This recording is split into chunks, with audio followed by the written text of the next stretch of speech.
Hello friends.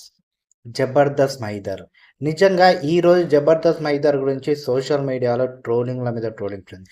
ఇతడు మాట్లాడిన మాటలే దానికి కారణం. నిజంగా ఆ మాటలు విన్నాక నాకేమనిపించిందంటే తెలంగాణ పైన, తెలంగాణ ప్రజల పైన ఇంత విషం ఈ మహేందర్ ఇన్నాళ్ళు దాచుకున్నాడా? ఆ విషయాన్నంతా ఈరోజు కక్కేసాడా అనిపించింది. నిజంగా లిటరల్లీ ఆయన మాట్లాడిన మాటలు తెలంగాణ ప్రజల్ని చాలా తక్కువ చేస్తూ, మీరు పేదవాళ్ళు, మీరు పూర్ పర్సన్స్, ఆంధ్ర వాళ్ళు రాకపోతే మీరు డెవలప్ అయ్యే వాళ్ళే కాదు, ఆంధ్ర వాళ్ళు వచ్చే హైదరాబాద్ని డెవలప్ చేశారన్నట్టుగా మాట్లాడారు. నిజంగా ఈ వీడియో బయటికి వచ్చాక చాలామంది ఈయన గురించి ట్రోల్ చేస్తూ మాట్లాడుతున్నారు. ఇతను మాట్లాడిన మాటలను వెనక్కి తీసుకోవాలి, అపాలజీ చెప్పాలన్నట్టుగా కూడా వీడియోలు చేశారు. ఆఖరికి సాయంత్రము నేను మాట్లాడిన మాటలను వెనక్కి తీసుకుంటున్నాను, నా మాటలకు అర్థం లేదు, నేను వేరే మాటలు మాట్లాడాను అన్నట్టుగా మాట్లాడాడు తప్ప ఎక్కడ అపాలజీ మాత్రం చెప్పరు. నిజంగా తెలంగాణ సమాజాన్ని ఆయన అన్న మాటలేంటి, అసలు ఈ మహేందర్ ఎలాంటి వ్యక్తిత్వం కలవాడు, అసలు తెలంగాణ ప్రజలు నిజంగానే ఆంధ్ర వాళ్ళందరినీ హేట్ చేస్తారా, ఆంధ్ర వాళ్ళందరినీ ఎప్పుడు వెళ్ళిపోమంటారా అన్న దాని గురించి మనం ఈ వీడియోలో మాట్లాడుకుందాం ఫ్రెండ్స్. యాక్చువల్లీ మహేందర్ గురించి ఇంకొక వీడియో చేస్తా ఫ్రెండ్స్. దాంట్లో ఆయన రీసెంట్గా క్రౌడ్ ఫండింగ్ చేసిన డబ్బుని వెనక్కి ఇస్తానంటూ ఒక వీడియో చేశాడు ఇంకో ఛానల్లో. దాని గురించి తర్వాత ఇంకో వీడియోలో మాట్లాడుకుందాం. ఫస్ట్ మనం ఈ వీడియోలో మాట్లాడుకుంటే అంటే ఇడుపు కాగితం అనే ఒక మూవీ పోస్టర్ పైన, మూవీ టైటిల్ పైన కాంట్రవర్సీ నడుస్తున్న సంగతి తెలిసిందే. కొంతమంది ఆంధ్రాకు సంబంధించిన వాళ్ళు ఇది తెలుగులో డబ్బింగ్ ఉంటుందా, తెలుగు సబ్ టైటిల్స్తో చూడాలన్నట్టుగా కామెంట్స్ పెట్టడంతో, పోస్ట్ చేయడంతో చాలామంది తెలంగాణకు సంబంధించిన వాళ్ళు తెలుగులో డబ్బింగ్ ఇవ్వడం ఏంటి, తెలంగాణ అంటే తెలుగు కాదా, ఇది ఒక యాస, దీన్ని ఎందుకు మీరు తక్కువ చేసి చూస్తారు, ఎందుకు ఇలా ట్రోల్ చేస్తారంటూ చాలామంది బయటికి వచ్చి సీరియస్గానే మాట్లాడారు. యూట్యూబ్లో ఉన్న ప్రతి ఒక్కరూ దీన్ని ఈ టాపిక్ పైన వీడియోలు చేస్తారు, నేను కూడా వీడియో చేశాను. ఇక్కడ ప్రతి ఒక్కరు మాట్లాడింది తెలంగాణ యాసను, భాషను, కల్చర్ని తక్కువ చేసి ఆంధ్రాకు సంబంధించిన వాళ్ళు ఎప్పటి నుంచో చూస్తున్నారు, ఫిల్మ్ ఇండస్ట్రీ అంతా కొంతమంది చేతుల్లోనే ఉండిపోయింది అన్నట్టుగా చాలామంది మాట్లాడుతూనే ఉన్నారు. అండ్ ఇక్కడ అందరూ ఆంధ్ర వాళ్ళని అందరినీ ఎవరు బ్లేమ్ చేయలేదు. సామాన్యులైన ఆంధ్ర వాళ్ళపైన ఎవరికీ హేట్రేట్ లేదు. వాళ్ళు బ్రతుకుతున్నారు, ఇక్కడ ట్యాక్సులు కడుతున్నారు, తెలంగాణ అభివృద్ధిలో వాళ్ళ వాటా కూడా ఉంది, హైదరాబాద్ అభివృద్ధిలో కూడా వాళ్ళ వాటా ఉందన్నది నేను కూడా అంగీకరిస్తాను, నేను కూడా ఒప్పుకుంటాను. కానీ ఈ మహేందర్ మాట్లాడిన మాటలు మాత్రం చాలా అభ్యంతరకరంగా అనిపించాయి ఫ్రెండ్స్. స్టార్టింగ్ వీడియోలోనే ఆయన హీరో ప్రియదర్శి హీరోయిన్ ఎవరో ఫోక్ సింగర్ అంటే నాకు తెలియదు అన్నట్టుగా స్టార్ట్ చేశారు. ఈమెను జూనియర్ సాయి పల్లవి అంటున్నారు. జూనియర్ సాయి పల్లవి ఏంటి, జూనియర్ శ్రీలీల, జూనియర్ సమంత ఇలాంటి పెట్టుకోవడం ఏంటి అన్నట్టుగా వెటకారంగా స్టార్ట్ చేశాడు. అంటే ఈ వ్యక్తి ఒక వీడియో చేసేటప్పుడు బ్యాక్గ్రౌండ్ చెక్ చేయడు, ఏం జరుగుతుందో ఆలోచించాడు, ఏది నోటికి వస్తే అది మాట్లాడే వ్యక్తిత్వం కలవాడు, ఏది నోటికి వస్తే అది వాగే ఒక మైండ్ సెట్ కలవాడు అన్నది అర్థమవుతుంది. ఇక్కడ ఈయన ఈ ఫస్ట్ మాటలో నాకు అభ్యంతరకరంగా అనిపించాయి. ముందు ఈయన వీడియో మొత్తం చూశాక ఒక పర్టికులర్ దగ్గర తెలంగాణ వాళ్ళు ఎప్పుడు ఆంధ్ర వాళ్ళని వెళ్ళిపోమంటారు, ఇక్కడ ఆంధ్ర వాళ్ళు ఉండడం వల్ల డెవలప్ అయింది అన్నట్టుగా, అండ్ హైదరాబాద్లో చాలా చోట్ల రిచ్ ఏరియాలుగా ఉన్నంత ఆంధ్ర వాళ్ళు ఉన్నారు అన్నట్టుగా, 95% ఫిల్మ్ ఇండస్ట్రీ వాళ్ళు ఆంధ్ర వాళ్ళు ఉన్నారన్నట్టుగా, అండ్ ఇక్కడ నుంచి వాళ్ళంతా వెళ్ళిపోతారు కరెక్టే, వాళ్ళ ఆస్తులన్నీ అమ్మేస్తారు, వెంటనే మీరు ఆ ఆస్తులు కొంటారా, మీకు అంత సత్తా ఉందా అన్నట్టుగా. నిజంగా లిటరలీ తెలంగాణకు సంబంధించిన వాళ్ళు పేదలు, వీళ్ళ దగ్గర డబ్బులు లేవు, మరో 10-20 సంవత్సరాల వరకు వీళ్ళు సంపాదించలేరు అన్నట్టుగా చాలా కించపరుస్తూ మాట్లాడారు ఫ్రెండ్స్. చాలా దారుణంగా మాట్లాడారు. ఇక్కడ జరిగేదంతా ఒక సినిమాకి సంబంధించిన ఇష్యూ, ఇక్కడ జరిగేదంతా ఒక టైటిల్, ఒక యాస గురించి, ఒక భాష గురించి సంబంధించిన ఇష్యూ. దాన్ని ఈయన ఇక్కడ ల్యాండ్లు కొంటారా, అంత సత్తా ఉందా, మేమే మిమ్మల్ని ఎదిగేలా చేస్తాము, మేమే మిమ్మల్ని బాగు చేసాము అన్నట్టుగా మాట్లాడడము నిజంగా తెలంగాణ ఆత్మగౌరవాన్ని, తెలంగాణ ప్రజల్ని కించపరిచినట్టు ఫ్రెండ్స్. నిజంగా తెలంగాణ వాదం అనేది నడిచింది మొత్తం 3 వాటి మీద ఫ్రెండ్స్. నీళ్లు, నిధులు, నియామకాలు, ఈ మూడింటిపైనే నడిచింది తప్ప ఎక్కడ ఆంధ్రాలో వచ్చిన వాళ్ళు ఇక్కడ బిజినెస్ పెట్టుకోవద్దని, ఆంధ్ర బిజినెస్లు ఇక్కడ మూసేయాలని, ఆంధ్ర వాళ్ళు ఇక్కడ బ్రతకద్దని ఎక్కడ నడవలేదు. అలా నడిచినట్టు సంఘటనలు ఎక్కడా జరగలేదు.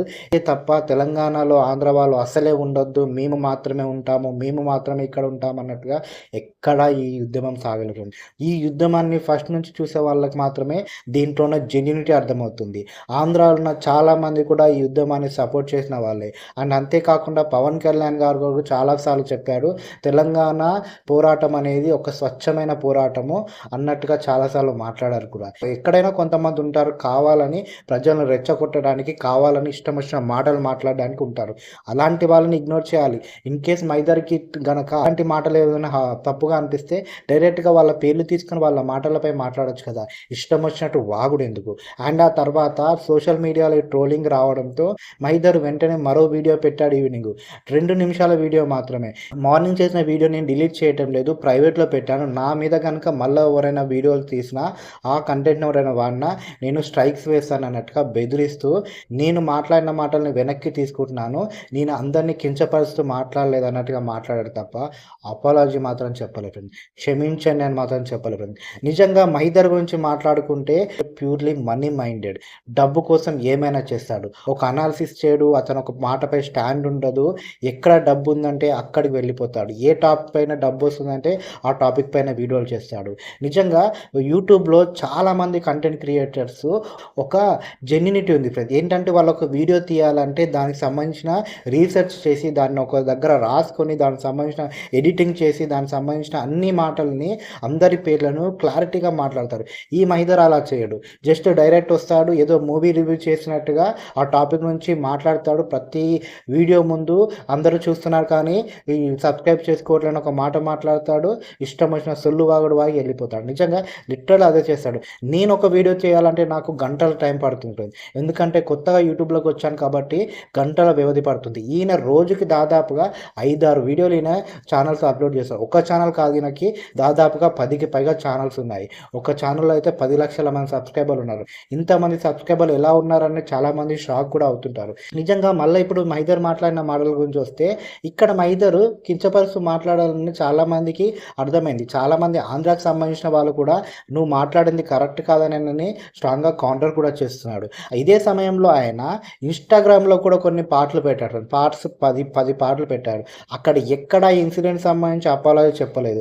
ఆయన అక్కడ మాట్లాడిందంతా తెలంగాణ ఉద్యమం అప్పుడు ఇక్కడ ఆంధ్ర వాళ్ళని వెళ్ళిపోమన్నారు, వెళ్ళగొడుతున్నారు. ఇప్పుడు కవిత గారు ఆంధ్ర గురించి తప్పుగా మాట్లాడుతున్నారు. కొంతమంది ఆంధ్ర ప్రజలను కించపరుస్తూ మాట్లాడుతున్నారు. అది ఇది అని ఏదేదో మాట్లాడాడు తప్ప అతడు చేసిన మిస్టేక్‌ని మాత్రం ఒప్పుకోవడానికి రెడీగా లేడు. నిజంగా కవిత గారి గురించి ఆయన అంతా మాట్లాడాలనుకుంటే ఆ వీడియోలో ఆవిడ నేమ్ కూడా మెన్షన్ చేయవచ్చు కదా! కవిత గారు ఇలా అంటున్నారు. సో, మీరు కవిత గారు కొంటారని కవిత గారిని అడగొచ్చు కదా! తెలంగాణ సమాజాన్ని అంతా హైదరాబాదు మొత్తం మేమే డెవలప్ చేశాము. మీ దగ్గర డబ్బులు లేవు. మీరంతా పేదవాళ్ళన్నట్టుగా కించపరుస్తూ మాట్లాడడం ఏంటి? అండ్ ఈ వ్యక్తి చెప్తున్నా కదా ఫ్రెండ్స్, ఏ టాపిక్ మీద అనాలిసిస్ చేయడు. ఏ టాపిక్ గురించి మాట్లాడడు. రీసెంట్‌గా ఆయన మీద పెద్ద కాంట్రోవర్సీ కూడా నడిచింది. ఏంటంటే తను బిజినెస్ పెట్టి లాస్ అయ్యాక ఇక్కడ నా సబ్స్క్రైబర్లు నాకు డబ్బు ఇవ్వండి. నేను లాస్ అయ్యానంటూ సబ్స్క్రైబర్లను అడుక్కున్న వ్యక్తి ఈ మహీధర్. నిజంగా ఇలాంటి వాళ్ళతోటి తెలంగాణ వాళ్ళకి ప్రాబ్లమ్స్ ఉంది. ఇక్కడికి వచ్చి ఇక్కడ సమాజంతో కలిసిపోయినట్టుగానే ఉంటారు కానీ టైం దొరికినప్పుడల్లా ఈ సమాజాన్ని హేళన చేస్తూ, కించపరుస్తూ మాట్లాడుతూనే ఉంటారు. 90% ఫిల్మ్ ఇండస్ట్రీకి సంబంధించిన వాళ్ళు ఇక్కడనే ఉన్నారు. వాళ్ళందరినీ ఇక్కడ నుంచి ఎల్లగొట్టండి, పంపించేసేయండి అంటూ క్వెషన్ చేస్తున్నారు తెలంగాణ సమాజాన్ని. మేము మళ్ళీ చెప్తున్నాం కదా! భారతదేశంలో ఎవరు ఎక్కడైనా బ్రతకవచ్చు. ఎవరు ఎక్కడైనా బిజినెస్ చేసుకోవచ్చు. ఎవరిని ఎక్కడి నుంచి వెళ్ళగొట్టడానికి ఎవరికీ రైట్ లేదు. తెలుగు ప్రజలమైంది కలిసి ఉండాలి కదా! రాష్ట్రాలు విడిపోయినా కూడా కలిసి బ్రతకాలి కదా! అన్నదే ఇప్పుడు ప్రతి ఒక్క తెలంగాణ వాడు కూడా కోరుకునేది. కానీ ఇప్పటికీ ఇలాంటి మహీధర్ లాంటి వాళ్ళు తరచుగా కొన్ని వ్యాఖ్యలు చేస్తూ, తరచుగా కొన్ని మాటలు మాట్లాడుతూ తెలంగాణ వాళ్ళు ఇలా, తెలంగాణ భాష ఇలా అన్నట్టుగా మాట్లాడడమే తెలంగాణ వాళ్ళలో ఈ కోపానికి కారణమైంది. ఫైనల్‌గా నేను చెప్పేది ఒకటే ఫ్రెండ్స్, విషం కక్కి ఇలాంటి మహీధర్లు చాలామంది ఉన్నారు. బయటికి ఒకలాగా, లోపలికి ఒకలాగా ఉంటారు. నిజంగా మహీధర్‌కు బ్రతుకునిచ్చింది హైదరాబాద్. బ్రతకనిచ్చింది హైదరాబాద్. ఇంకా ఆయన బ్రతుకుతుంది హైదరాబాద్‌లోనే. మహీధర్‌కి ఎప్పుడైనా తెలంగాణ వాళ్ళ గురించి ఏమైనా ప్రాబ్లమ్ జరిగిందా? ఎప్పుడైనా ఏమైనా సంఘటన జరిగిందా? వాటి గురించి ఎక్స్‌ప్లెయిన్ చేస్తే తెలంగాణ సమాజం రెడీగా ఉంది. తప్పు చేస్తే తెలంగాణ సమాజం క్షమాపణ కూడా చెప్తుంది. కానీ ఇక్కడ ఈ మహీధర్ కావాలని, ఇక్కడ ఈ మహీధర్ మనసులో విషాన్ని పెట్టుకొని తెలంగాణలో ఇంకా బ్రతుకుతున్నాడు, తెలంగాణలో ఇంకా ఉంటున్నాడు అన్నది అర్థమవుతుంది ఈయన వీడియోల వల్ల. ఇక్కడ నేను మళ్ళీ చెప్తున్నాను, తెలంగాణ, ఆంధ్ర అనేటివి కలిసే ఉండాలి. మనమంతా తెలుగు ప్రజలమే. కానీ ఆంధ్ర ప్రజలను తెలంగాణ వాళ్ళు కించపరచొద్దు. తెలంగాణ ప్రజలను ఆంధ్ర వాళ్ళు కించపరచొద్దు. ఇంతమంది రాజకీయ లబ్ధి కోసము ప్రజలను కావాలని రెచ్చగొడుతుంటారు. ప్రజలు ఇష్టం వచ్చిన మాటలు మాట్లాడుతుంటారు. అలాంటి వాళ్ళని ఇగ్నోర్ చేయాలి. తెలంగాణ సమాజం కూడా అలాంటి వాళ్ళని ఎక్కడా సపోర్ట్ చేయదు. తెలంగాణ వచ్చాక కేసీఆర్ గారే ఆంధ్ర ప్రజలు ఇక్కడనే ఉంటారు. ఆంధ్ర ప్రజలు కూడా మాలో కలిసిపోయారు. తెలుగు ఫిల్మ్ ఇండస్ట్రీ కూడా ఇక్కడనే ఉంటుంది. ప్రభుత్వం నుంచి ఎలాంటి హెల్ప్ కావాలన్నా కూడా మేము ఇస్తామన్నట్టుగా కేసీఆర్ గారు చెప్పారు కదా! ఇంకా తెలంగాణ, ఆంధ్ర అంటూ కొట్టుకోవడం ఎందుకు? ఇప్పుడు జరిగిన ఇష్యూ ఏంటి? భాష అర్థం కాలేదు, యాస అర్థం కాలేదంటే కొంచెం యాస గురించి, కొంచెం తెలంగాణ భాష గురించి తెలుసుకోండి. తెలంగాణ కల్చర్‌ని గురించి తెలుసుకోండి. మనంతా తెలుగు వాళ్ళమే. ఒక కల్చర్‌ని ఒకళ్ళము షేర్ చేసుకోవాలి అన్నట్టుగానే చాలామంది మాట్లాడారు. అసలు ఈ ఇష్యూ గురించి మీరేమంటారు? ఈ మహీధర్ తెలంగాణ ప్రజలపైన విషం కక్కుతున్నాడన్న నా అభిప్రాయంతో మీరు ఏకీభవిస్తారా? మీ ఒపీనియన్ కామెంట్ బాక్స్‌లో తెలియచేయండి. అండ్ మొదటిసారిగా మా ఛానల్‌కొస్తే ప్లీజ్ మా ఛానల్‌ని సబ్స్క్రైబ్ చేసుకోండి. మాకు మీ సపోర్ట్ ఇస్తూనే ఉండండి. Thank you friends.